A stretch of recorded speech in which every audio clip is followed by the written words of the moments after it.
Uhum. Bom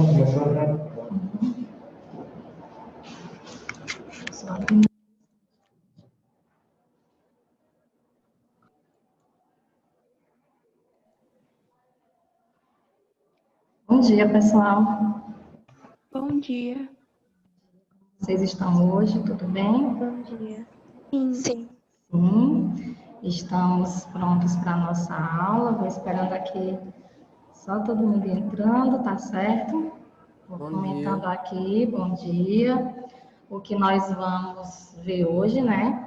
Primeiro, nós vamos dar continuidade à correção da interpretação. Lembram da interpretação do texto?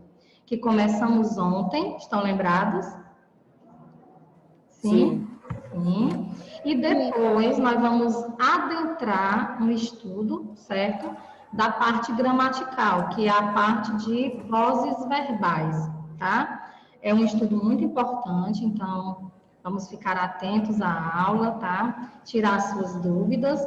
Esse conteúdo, ele se encontra lá nas páginas 56 a 61, esse que nós vamos ver, só que a gente vai vendo por partes, certo? Então, vão acompanhando aqui as aulas e tirando as dúvidas de vocês. Então, inicialmente, vamos continuar a nossa correção. Alguém pode me relembrar, por favor, o texto? Era o da Malala. Era o da Malala, isso. Ele se intitulava O Dia em que Meu Mundo Mudou. Né? Sim. Isso. Ela era uma ativista paquistanesa, sofreu na adolescência uma brutalidade, né? Uma violência, que ela levou um tiro por questões mesmo políticas, não foi? Por que questões políticas? Ela era uma ativista que defendia o quê? O que a Malala defendia principalmente? O direito às mulheres. Isso, a educação e a valorização das mulheres. E num lugar onde há muita repressão, né, isso é entendido como uma afronta, né? E ela acabou sendo a vítima, mesmo adolescente, o crime chocou o mundo. A Malala foi acolhida pela Inglaterra. Lá ela viu toda a diferença, não é? É como se fossem dois mundos, duas realidades diferentes para ela. E nós estamos acompanhando esse texto que é do gênero autobiografia, não é? Porque a própria Malala escreveu sobre suas vivências, correto? Então, nós ficamos lá na letra B, não foi? Já estão apostos aí? Eu posso... Já deu tempo, né? Quem quiser ir entrando, porque já estamos no horário. Então, vamos lá. A letra B diz assim: apesar do que viveu em sua terra natal, a ativista demonstra vontade de voltar para lá, porque lá ela viveu toda essa violência, essa repressão, né? Ela sofreu atentado. Então, apesar disso, ela demonstra, pelo que é dito no texto, vontade de voltar para a terra natal. Quem respondeu essa? Eu coloquei sim, porque ela ama seu país, sua casa, seu modo de vida, as paisagens, e sente muita falta disso. Certo. Tem algum momento no texto que ela deixa isso claro? Sim, lá no início. No início, né? Só o fato dela ter aquelas lembranças, rememorar tudo isso, já leva a crer que ela sente alguma saudade. A gente sente saudade do lugar onde, né? Isso. Então, vamos lá. Mais alguém quer ler sua resposta? Vocês estão me ouvindo direitinho? Só me deem um ok, todo mundo? Sim. Muito bem. Então, leiam aí a resposta de vocês para que a gente possa continuar. Alguém respondeu semelhante ao Guilherme? Alguém quer fazer mais alguma colocação? Então, vamos à sugestão, né? Então, eu espero que vocês tenham respondido sim. Ela tinha saudade da sua terra natal, como se pode perceber bem no trecho em que ela relembra suas amizades e os aspectos cotidianos que ela tinha, né, do que ela viveu. Tem um trecho que eu fiz questão de colocar, que é quando ela diz: meu coração sorri quando me lembro dos habitantes. Então, o fato dela dizer que meu coração sorri, isso aqui, que figura de linguagem é essa? Vamos aproveitar para fazer o intercâmbio aqui entre conteúdos. Que figura de linguagem? Personificação. Isso, personificação. Então, quando ela diz meu coração sorri, entende-se que ele está feliz, não é? Quando ela relembra os amigos, as vivências, então, supomos que ela tenha vontade, sim, de voltar à terra natal, apesar de todo o sofrimento. Questão 6. Malala sofreu um atentado quando voltava de ônibus da escola. Segundo o texto, por que razão ela passou a utilizar esse meio de transporte para voltar para casa? Por que ela passou a utilizar? Ela preferia andar de ônibus do que ela preferia ir ao ônibus do que andar a pé, e sua mãe estava preocupada com sua segurança. Então, seria esse último motivo a razão principal, certo? Seria esse da preocupação. Porque sua mãe começou a sentir medo de que ela andasse sozinha. Isso. Havia um medo ali, né? Então, porque a família, né, tinha medo que a garota fosse vítima de alguma violência do Talibã. É como se eles já pressentissem também, não é? Até porque eles se sentiam ameaçados e tivessem medo de que algo acontecesse a ela, né, a Malala. Então, vamos à letra B.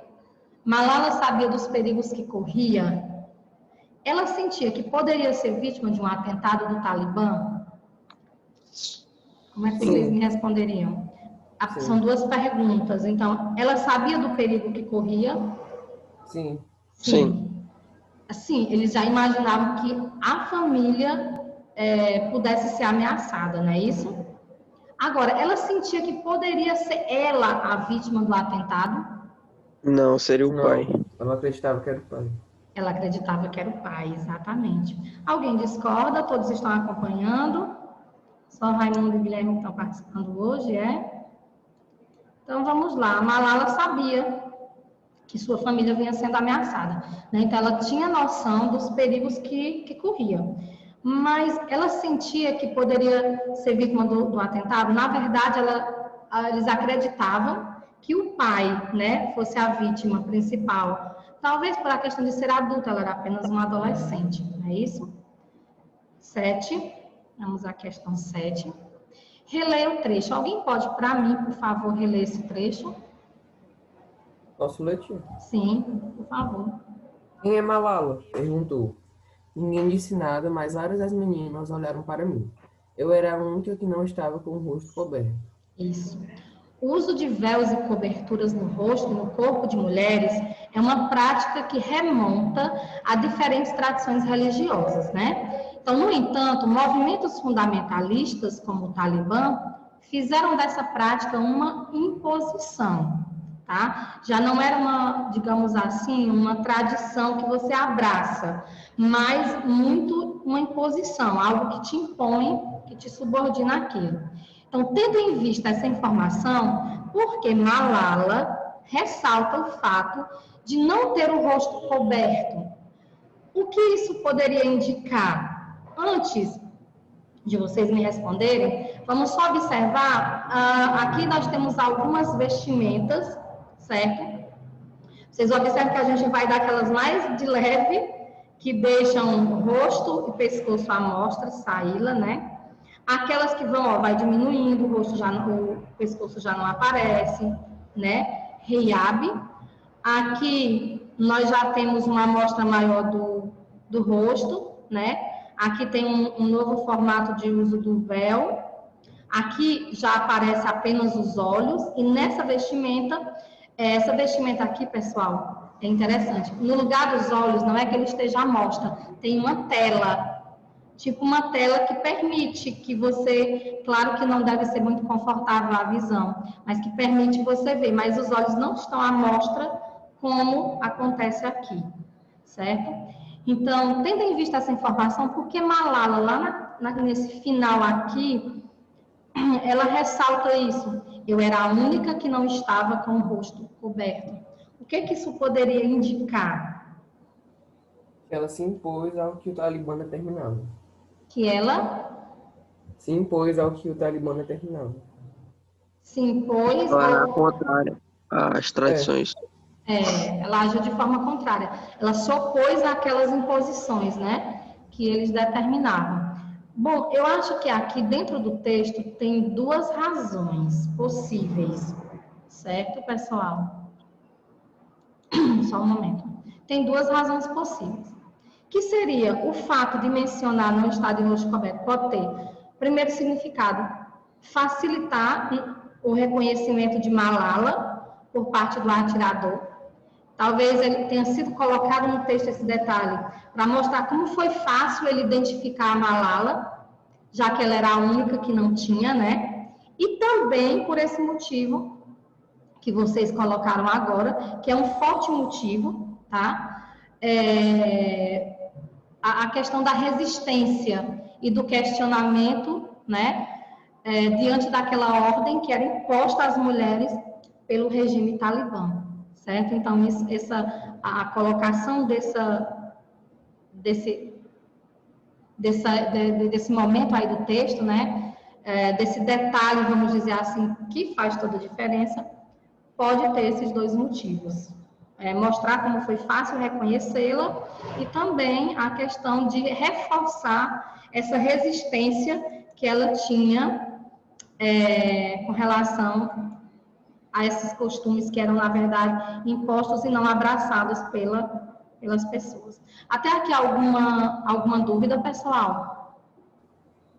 Não. Não? Então, podemos passar para o nosso estudo? Tinha Podemos, só né? uma dúvida. Nesse Pois não. contexto, o verbo impor, ele significa que ela aceitou ou que ela se rejeitou? Como é? No contexto de quê? No contexto da resposta. Imposta às mulheres, aqui quer dizer que ela teve resistência e questionamento diante de uma ordem imposta, porque lá essa ordem de cobrir, de estar com o rosto coberto, não era imposta a elas. Então aqui quer dizer que elas, esse fato dela não estar com o véu mostrava que ela tinha resistência àquela imposição, tá? Aquilo que elas eram obrigadas a fazer, certo? E questionamento, é como se ela dissesse, por que eu tenho que cobrir o rosto? É isso que você quer saber? Entendi. Obrigado. Mais alguma pergunta, algum questionamento? Posso continuar? Pode. Vamos lá. Bom, eu disse que nós vamos trabalhar agora vozes verbais. Prestem bem atenção. Estudar esse conteúdo aqui é importantíssimo porque é um conteúdo trabalhado não só lá na parte verbal, tá bom? Mas lá, principalmente lá na parte estrutural de função sintática. Aí você diz assim, mas se vai falar do verbo, não seria mais a parte morfológica? É porque aqui a opção de usar a voz verbal tem muito a ver com a estrutura da oração, com a organização dos termos dentro da oração, certo? Então, vamos tomar como início aqui um anúncio, certo? Nesse anúncio aqui, nós temos um texto principal, que é, em 2 anos, o spam será resolvido. Bill Gates, certo? Isso foi dito em 2004. Então, nós vamos tomar esse dito aí, em 2 anos, o spam será resolvido. Eu queria que vocês fizessem, já que vocês já estudaram as funções sintáticas, sujeito, predicado, né? A gente já foi estudando algumas funções sintáticas. Nesse ano, mais uma boa parte, talvez toda a totalidade das funções sintáticas no ano anterior. Eu queria que vocês me dissessem o que é que eu tenho aqui, certo? Estruturalmente falando. A gente tem um sujeito, eu fui colocando aqui, o sujeito é o spam, né? Eu posso dizer que esse sujeito não está na posição inicial, não? Não. Não. Não. Mas eu tenho o que mais? Eu tenho, será resolvido, seria a ação, né? O verbo. Só que aqui está na forma de quê? De locução. Locução verbal. Que são o quê, gente? 2 verbos com valor de 1, não é? Ou seja, no fim das contas, a gente está tomando como base uma ação, não há 2 ações aqui. O fato é que, às vezes, a gente tem essa estrutura de locução, onde um verbo auxiliar vai ajudar o verbo principal na sua conjugação, certo? Esse em 2 anos aqui já remete o quê? A ideia de circunstância, né? Então, nós temos um adjunto adverbial. Isso. Só que aí eu pergunto para vocês, nessa frase aqui, esse sujeito, ele sofre a ação, não é? Ele não está recebendo a ação. Veja, o spam será resolvido. Não é assim? Então, o sujeito, eu tenho um sujeito, tem uma ação, e esse sujeito aqui está recebendo, sofrendo. Tanto faz você dizer sofrendo como recebendo, ok?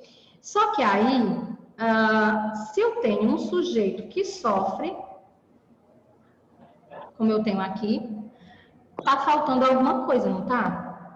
Se eu tenho um sujeito que está sofrendo uma ação, está faltando quem pratica essa ação, correto? Então, a gente se pergunta, quem pratica a ação? Vocês conseguem? Pelo contexto, não tem aqui, mas vocês conseguem? Às vezes, a gente consegue identificar um sujeito que não aparece, não é? Pela desinência. Quem sabe a gente não consiga identificar quem pratica a ação aqui pelo contexto do anúncio.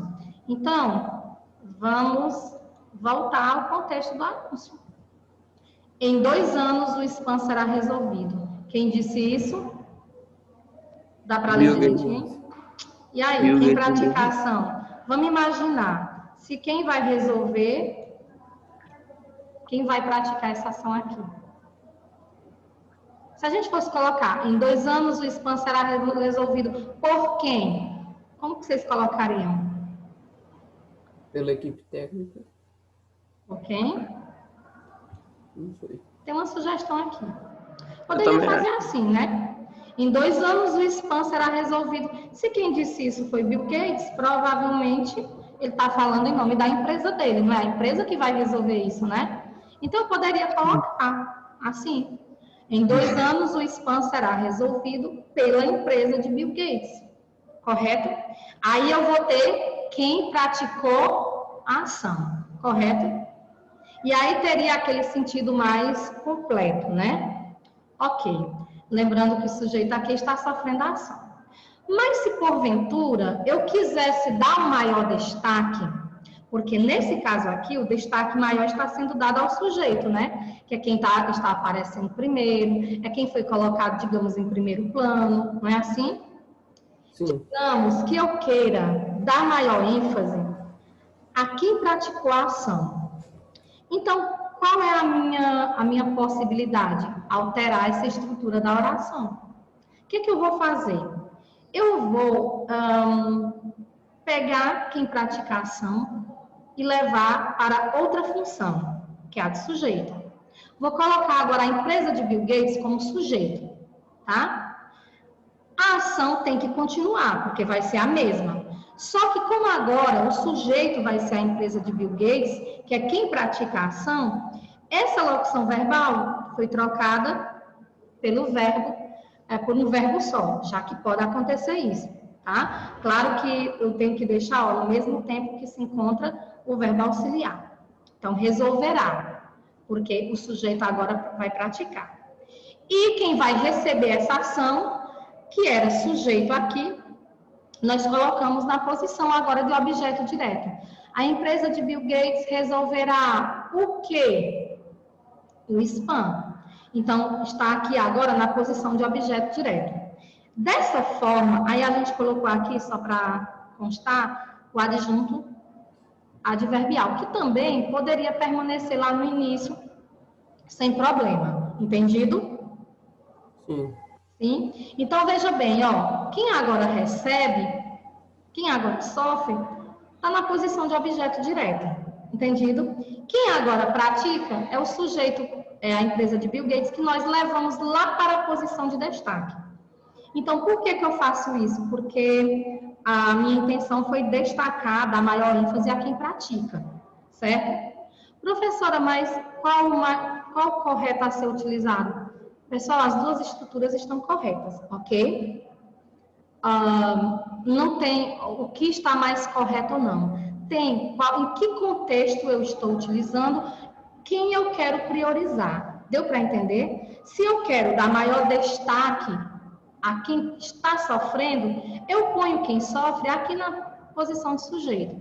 Se eu pretendo dar maior ênfase, maior destaque a quem pratica, então eu pego o termo que pratica e ponho lá na posição de sujeito. Entendido até aqui? Sim. Sim. Aí você diz assim, mas, professora, isso tem a ver com vozes verbais? Sim, tem a ver com vozes verbais. Você pode me perguntar, então, professora, mas o que são essas vozes verbais? Voz do verbo? Como assim? Então, inicialmente, o que é que a gente tem como voz do verbo? Voz verbal seria a forma, prestem bem atenção, como se apresenta a ação expressa pelo verbo em relação ao sujeito. Vocês viram que em um momento quem pratica estava na posição de sujeito. Em outro contexto, em outro momento, nós dissemos a mesma coisa, só que com o termo que sofre na posição de sujeito, certo? Então, voz verbal é essa relação entre o verbo e o sujeito. Como se procede essa ação? Se o sujeito pratica, se o sujeito está sofrendo a ação, e até mesmo se ele pratica e sofre ele mesmo essa ação. Entendido até aqui? Aí, um outro Sim. detalhe essa relação entre ação e sujeito pode ser de 3 formas, certo? Pode ser de atividade, que dá a ideia de ação praticada, pode ser de passividade, passividade remete à ideia de sofrer, de receber a ação, ou de atividade e passividade ao mesmo tempo, que é onde o termo vai praticar e vai sofrer essa ação. Então, assim, diante dessas possibilidades, as vozes verbais podem ser ativa, passiva e reflexiva. Já estudaram isso em algum momento? Eu acho que sim, talvez. Talvez. Já estudaram? Ótimo, então nós vamos só acrescentar, porque aqui a gente vai trabalhar muito com a parte estrutural, né? A parte estrutural. E então, vamos passar aqui adiante, vamos para a primeira voz, que é a voz ativa. Vocês já devem relacionar ao que indica. Ativa, se eu disse que a relação entre ação e sujeito pode acontecer de 3 formas: atividade e passividade, atividade e passividade ao mesmo tempo. Então, voz ativa, você já relaciona aqui a parte da atividade, não é isso? Então, na voz ativa, a ação expressa pelo verbo é praticada pelo sujeito, tá? Em outras palavras, o sujeito pratica a ação. Nesse caso, quando o sujeito estiver praticando a ação, vocês vão chamar de sujeito agente, porque ele age, ele pratica, certo? Uma outra coisa também é que essa é a voz mais frequentemente utilizada, certo? Então, a voz ativa, ela é a mais utilizada, até porque a voz passiva, vocês viram que ela tem aquela utilização da locução verbal, enfim, tem talvez uma complexidade maior. Na voz ativa, você vai usar o sujeito lá, uma ação, se pedir o complemento ou não, certo? Está muito próximo daquela ordem direta que a gente costuma utilizar, tá? Mas não necessariamente que para estar na voz ativa tem que estar na ordem direta, sujeito, verbo, objeto, não, tá certo? Para estar na voz ativa, vocês observam se o sujeito pratica a ação expressa pelo verbo, ok? Então, ela é a mais frequentemente utilizada. Isso não quer dizer que as outras não sejam, tá bom? Nós vamos ver que elas são, só que tem as situações específicas, tá bom? E aí nós temos aqui um exemplo. A criança distraída quebrou o copo. Eu agora vou pedir que vocês façam uma análise para mim, uma análise sintática. Criança distraída, sujeito. Quebrou o copo, predicado. Aí quebrou o verbo transitivo direto. O copo, objeto direto. Perfeita a análise sintática. Então, a gente tem isso, né? Sujeito, verbo transitivo direto, objeto direto. A criança distraída é o sujeito, a ação quebrou. Não foi a criança que praticou essa ação? Então, a criança pratica a ação, é chamada de sujeito agente, porque ela praticou essa ação. Professora, essa ação recaiu sobre quem? Sobre o copo, não foi? Que é o objeto direto. Direto. Difícil? Não, né? Não. Não. Então, nós vamos aqui agora passar adiante. Tenho mais uma. Eu queria que vocês fizessem a análise aqui. Eu vou dar um tempinho aqui e vou fazer o seguinte, meus queridos. Tá? Enquanto vocês dão uma analisada aí, eu vou fazer a chamada rapidinho, tá bom? Tá certo? Tá bom. Ok. Ok. Vocês vão analisando aí, vão dando uma olhada nas duas, tá certo? Porque eu tenho que registrar aqui, entendeu? Mas hoje eu prefiro fazer assim, tá bom? Então, Ana Caroline, podem responder no chat quem quiser que eu estou observando, tá? Ana Caroline, Ana Clara, Ana Lívia, a Nádia, Antônio Júnior, Presente. Camille Vitória, Christian Vieri, Presente. Gabriel Felipe, Gisele, Guilherme, Presente. Heitor Jackson, Presente. Yasmin Feitosa, Presente. Yasmin, João Carlos, José Vitor,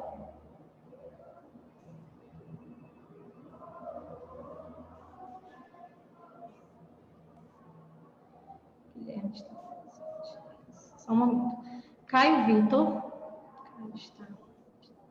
Maria Clara, Presente. Maria Eduarda, Santos Bezerra, Presente. Maísa, Presente. Otto de Carvalho, Otto, Vitor Augusto, Yasmin Barros.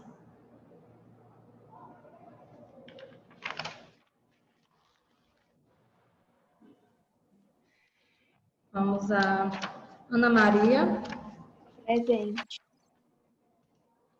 sempre presente, né? Cauã Matheus, Clara Davi Lucas, Gabriela Rivero, Glória Maria, Presente. Isabela Francisca, Presente. Jorge Henrique. Já ouvi, viu, gente? Eu estou ouvindo vocês. Júlia. Julinho, presente. 10. Cauã Hickman. Maria Eduarda Silva. Presente.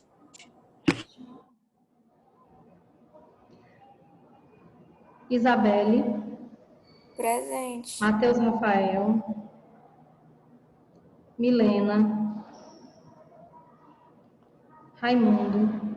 Presente. Eu estou escutando vocês, viu? Renata. Ronald. Sofia. Presente. Vitor Emanuel e José Vitor Araújo. Gente, eu estou ouvindo vocês, viu? Renata, Isabela, Júlia, Glória. Estou vendo no chat aqui, viu? E estou ouvindo quem está me perguntando aqui, tá bom? Eu ouvi todo mundo que respondeu direitinho e já coloquei. Sim, vamos lá? E aí? Uma análise rápida, aquela análise rápida. O jardineiro sujeito Correto. regava as plantas cuidadosamente predicado, Uhum. regava verbo transitivo direto, Regava o quê, né? Transitivo direto, correto. as plantas objeto direto e Correto. cuidadosamente adjunto adverbial de modo. Perfeito, é isso mesmo. Corretíssimo a análise, né? Então, o que é que nós temos aqui?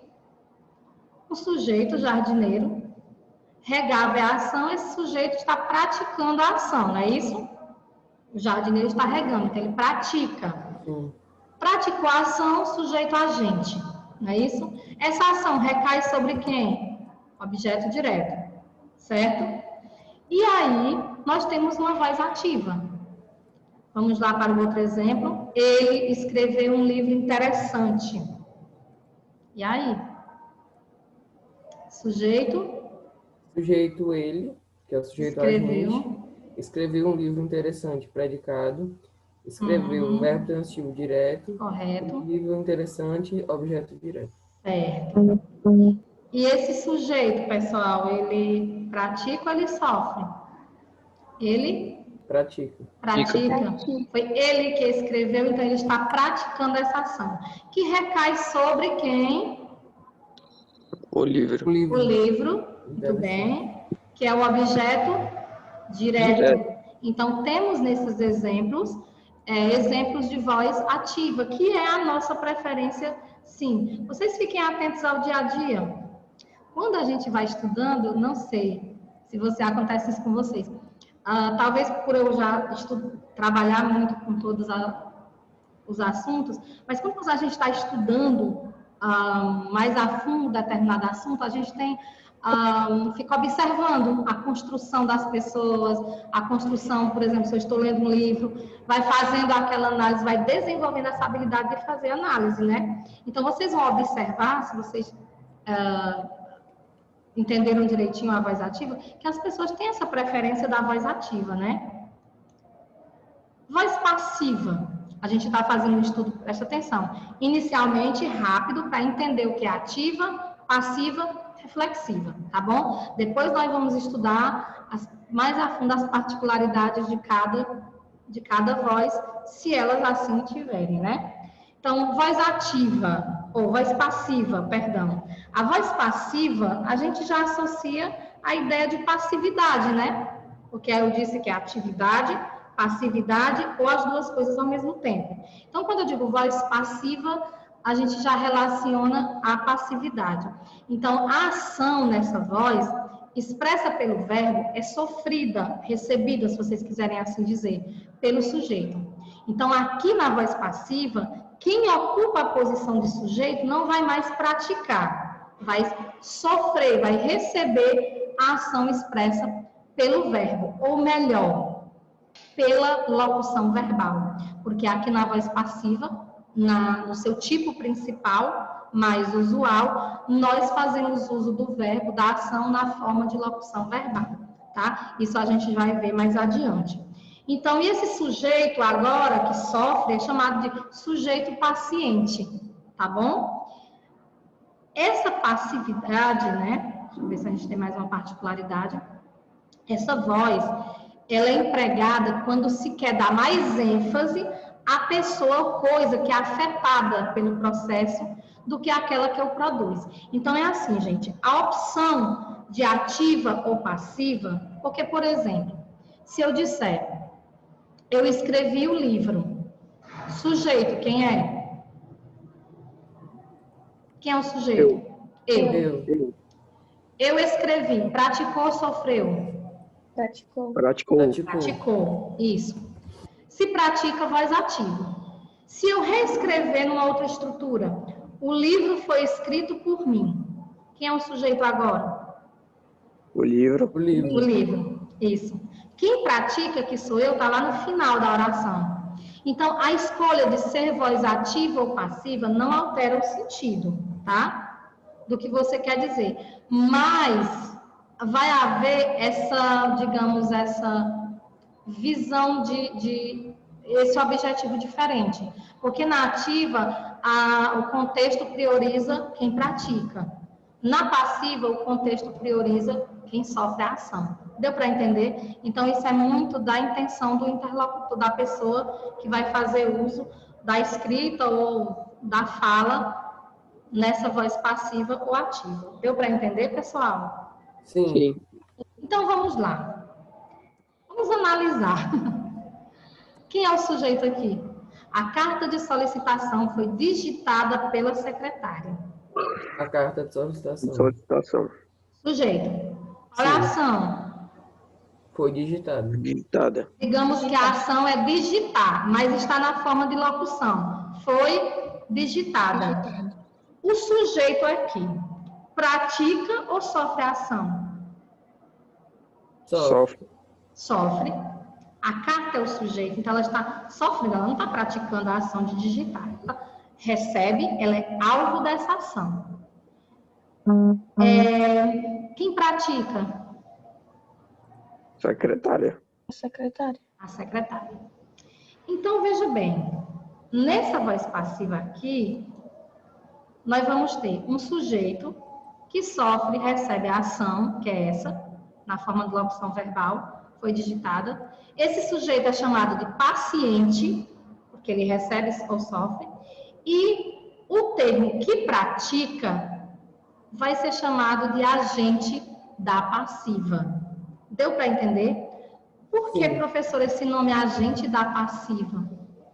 Veja que se eu pedisse, depois a gente vai trabalhar isso, tá?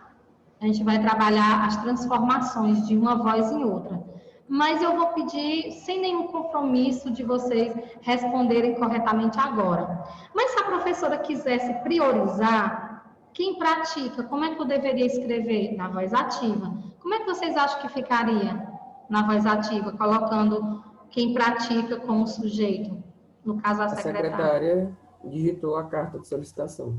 A secretária digitou a carta de solicitação. Correto.